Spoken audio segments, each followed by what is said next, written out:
Bonjour, c'est Valérie Relot du blog Femmes et Conscience. Aujourd'hui, j'ai envie de vous partager un sujet qui me tient particulièrement à cœur. Il s'agit de la reprise de notre pouvoir. Reprenons notre pouvoir. Le terme de pouvoir a bien souvent une connotation péjorative, c'est clair. On l'associe généralement au pouvoir que l'on peut avoir sur l'autre et inversement. Ce n'est pas de ce pouvoir-là que j'ai envie de vous parler. Il ne s'agit pas de dominer l'autre, de passer d'une position de dominé à une position de dominant. Et d'ailleurs, si l'on approfondit cette notion de dominant-dominé, comme l'a fait le philosophe Hegel dans la dialectique du maître et de l'esclave, on peut se demander qui du maître et de l'esclave, qui est vraiment le plus libre. Mais il ne s'agit pas de faire l'apologie de l'esclavage, vous l'avez bien compris, mais de signifier que lorsque l'on dépend de l'autre, que ce soit le maître ou l'esclave, il n'est pas possible d'être libre. L'exemple de l'esclavage est certes une image forte, me direz-vous. Eh bien, je dirais que le parallèle avec l'histoire de la femme ne semble pas aussi saugrenu qu'il n'y paraît. Mais je vous en parlerai dans une autre vidéo très prochainement. Bien évidemment, comme vous l'avez compris, il ne s'agit pas du terme de pouvoir qui signifie que l'on impose à l'autre notre façon d'agir et de penser, mais de reprendre son pouvoir pour être vraiment libre. Libre au sens où être libre, ce n'est pas seulement se débarrasser de ses chaînes, c'est vivre d'une façon qui respecte et renforce la liberté des autres, telle que nous le définit Nelson Mandela. Oser la liberté en tant que femme, être libre, ce n'est pas uniquement pour soi, mais également participer à la libération des autres femmes, mais aussi libérer nos ancêtres et nos filles, nos nièces et nos petites filles. C'est comme lorsqu'on s'engage un petit peu dans un processus de thérapie. Celui-ci ne va pas impacter seulement la personne, mais aussi toutes les personnes de son entourage. Qu'en est-il de notre pouvoir en tant que femme actuellement? Le pouvoir, c'est le savoir, nous dit Anthony Robbins. Actuellement, nous disposons de nombreuses informations. Mais quel savoir la femme a-t-elle vraiment sur elle-même? Quelle connaissance a-t-elle de son corps, de son fonctionnement, du fonctionnement de son propre corps? Quelle connaissance a-t-elle de sa psyché, de sa façon de penser, de ses émotions?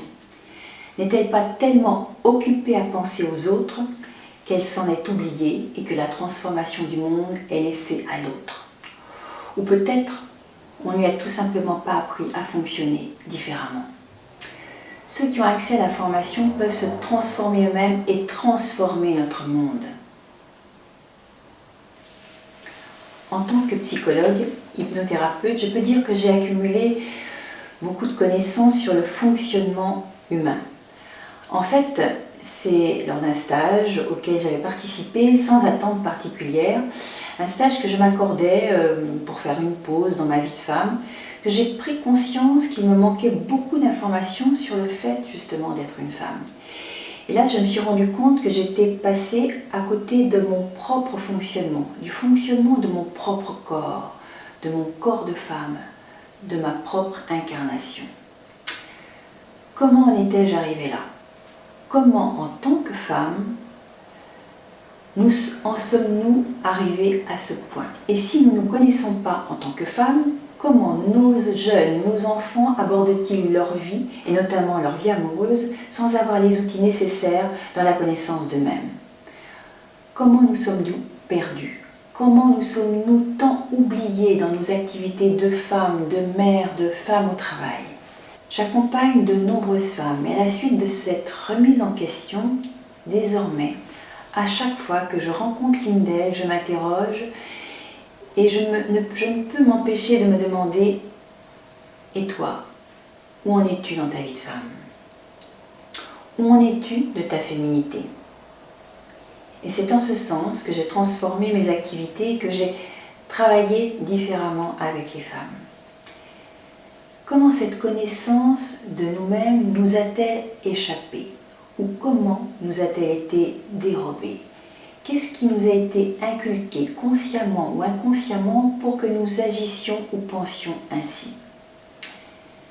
Bien évidemment, derrière tout cela, il y a l'éducation.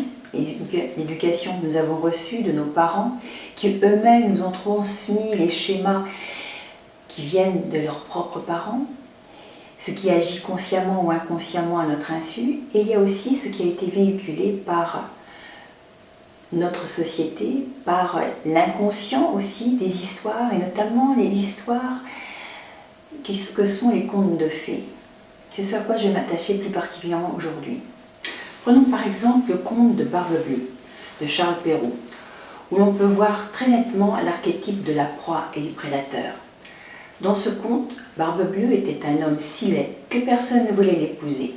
De plus, personne ne savait exactement ce qu'étaient devenues ses épouses précédentes. Il finit par épouser l'une des filles d'une voisine, et un jour qu'il devait se rendre en voyage, il fit alors promettre à sa jeune épouse, en lui remettant les clés de sa demeure, de ne pas ouvrir l'une des pièces. Mais, lui dit-il, cette petite clé-là, c'est la clé du cabinet de la galerie. Ouvre tout, allez partout. Si vous désobéissez, ma colère sera terrible. Bien évidemment, la tentation était trop forte. La jeune épouse ouvrit la porte défendue et là, elle eut une vision terrifiante, celle des corps de toutes les femmes de Barbe Bleue qu'il avait épousées et qu'il avait tuées. L'émotion était si forte que la clé du cabinet lui échappa des mains, et la clé s'en trouva tachée de sang, qu'elle ne put enlever d'ailleurs. À son retour, Barbe Bleue comprit au comportement de la jeune femme qu'elle avait enfreint sa promesse. Elle fut donc condamnée à périr comme les autres. Quelle femme, en effet, au début de sa vie amoureuse, ne s'est pas retrouvée naïvement dans une situation où elle n'a pas vu le mal qui pouvait se dissimuler justement derrière un manque d'information, un manque de connaissances. Si effectivement la jeune fille n'a qu'une vague idée de ce qui peut l'attendre, perdue dans des rêveries embrumées, c'est toujours la même histoire qui semble se rejouer. Et quand bien même certaines jeunes filles aujourd'hui aient davantage accès à certaines informations, et d'ailleurs il faudrait savoir de quelles informations il s'agit. Récemment, j'ai interviewé des jeunes filles et celles-ci me disaient qu'elles étaient perdues entre les cours de SVT dispensés au collège et ce qu'on leur proposait, c'est-à-dire des images pornographiques. N'est-ce pas, dès leur plus jeune âge, qu'on en inculque aux petites filles inacceptables, si bien que la jeune femme, jeune épouse de Barbe Bleue, finit par se dire, au fond, sa barbe n'était pas si bleue que ça. C'est demander aux jeunes femmes, plutôt que de suivre leur véritable intuition, de faire la gentille, d'accepter une situation qui n'est pas correcte pour elles. Finalement, ma chérie, de quoi est-ce que tu te plains? Tu as tout pour être heureuse. Dans le conte, c'est la mère qui demande à Barbe Bleue de choisir entre ses deux filles. C'est leur propre mère qui les livre en pâture sans autre forme de mise en garde. Qu'avons-nous transmis à nos filles, à nos fils, sur la connaissance d'eux-mêmes avant d'entamer une relation amoureuse? Quand nous décidons tout simplement de faire une randonnée, que nous nous équipons, nous prenons des informations sur la météo, sur d'éventuels risques qui pourraient se présenter à nous. Que se passe-t-il chez les animaux? Imaginez la louve quand elle va chasser. Forcément, ses petits vont essayer de la suivre. C'est alors qu'elle va se mettre à gronder jusqu'à ce que ses petits aient si peur qu'il n'ait même plus envie d'aller avec elle, car elle sait que ces petits peuvent être une proie facile pour les prédateurs. Quelque part, dans ce conte de Barbe Bleue, il nous met en lumière le fait que notre mère intérieure a été naïve et endormie et que nous sommes tellement peu bienveillantes envers nous-mêmes que nous nous jetons dans la gueule du loup et expérimentons quelquefois des relations destructrices. Espérons qu'un jour, les femmes ouvriront la porte et verront ce qui les détruit. Examinons maintenant le symbole de la clé. Cette clé, c'est aussi le symbole de la connaissance. Cette petite clé, c'est elle qui procure l'accès au secret que toutes les femmes connaissent sans le connaître. Freud et Bettelheim ont interprété l'issue fatale de ce conte comme une punition concernant la curiosité sexuelle de la femme. Prenons l'exemple d'un autre conte, qui est celui de La Belle au bois dormant, l'histoire de la princesse endormie qui sera réveillée d'un baiser par le prince charmant. Mais qui connaît la véritable version de cette histoire? À l'origine, nous avons un conte intitulé Belle au bois dormant, Soleil, Lune et Thalie, écrit par Giambattista Basile, auteur napolitain du XVIe siècle. Voici ce que l'on peut découvrir dans cette première version. Un jour, un roi découvre une jeune fille endormie dans une maison sur ses terres. Il la trouva tellement belle qu'il ne put résister à sa beauté. Il saisit cette proie légère et la porta sur un lit où il cueillit les doux fruits de l'amour. Le roi, n'ayant pas réussi à réveiller la belle, fit ce qu'il avait envie de faire. N'est-ce pas ce que l'on pourrait qualifier de viol? L'histoire ne s'arrête pas là. Une fois la jeune fille réveillée, ayant accouché de 2 bambins, celle-ci, de se réjouir du retour du roi, qui lui ayant avoué son geste, tomba amoureuse de lui. Il se fit connaître, nous dit l'histoire de la belle, et lui raconta ce qui s'était passé, et l'amitié s'installant, ils en vinrent à des liens plus solides. Qu'est-ce qui est véhiculé derrière ce conte? Si ce n'est que cette belle jeune fille ne peut se trouver qu'honorée dans tous les sens du terme par son monarque, et que de toute façon, il n'y a rien de choquant à ce que l'on abuse d'une femme ou que l'on considère comme simple réceptacle du plaisir de l'homme et ou de sa progéniture. Que nous dit le conte La Belle au bois dormant dans la version qui nous est la plus familière? On va dire lire mieux. Celui-ci sous-entend en effet qu'en matière de sexualité, la femme devrait attendre que celle-ci lui soit révélée par le prince charmant. Autrement dit, il revient à l'homme de faire découvrir à la jeune fille sa sexualité. Ce qui est loin d'être un cadeau pour l'homme, on est bien d'accord, qui est censé deviner les désirs de la femme, et la femme d'être dans la passivité, c'est-à-dire l'attente, si bien qu'actuellement, on se retrouve dans le couple avec l'homme qui doit deviner les désirs de la femme sans que celle-ci n'ose les exprimer. Autrement dit, à moins que l'homme soit médium ou télépathe, comment est-ce que cela peut vraiment fonctionner?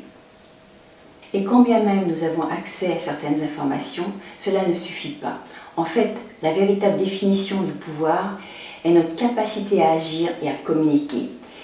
Il est clair que si nous voulons établir un changement dans notre vie, nous pouvons toujours vouloir, et que si nous ne mettons pas en place certaines actions, il ne se passera tout simplement rien. Et si nous n'énonçons pas clairement ce que nous voulons, il y a de fortes chances pour qu'il y ait un malentendu. Mal entendu. Le véritable pouvoir, c'est se connaître vraiment. Et c'est aussi le pouvoir de communiquer ses désirs, ses besoins. Les personnes qui ont vraiment transformé le monde étaient les maîtres de la communication. On peut parler par exemple de Martin Luther King, Mahatma Gandhi et plus sinistrement Hitler. Et si par le fait de vraiment nous connaître en tant que femmes, nous pouvions participer à la transformation du monde. Avoir des connaissances sur notre propre fonctionnement, mais comment nous communiquons à ce sujet, en cela nous pouvons, à mon sens, reprendre notre pouvoir. Ne laissons pas à l'autre la capacité de nous définir. Il est temps de reprendre notre pouvoir. Reprenons notre pouvoir. Si cette vidéo vous a plu, n'hésitez pas à mettre un j'aime en bas de cette vidéo et de vous abonner à la chaîne YouTube en bas à droite. Je vous dis donc à très bientôt. Au revoir.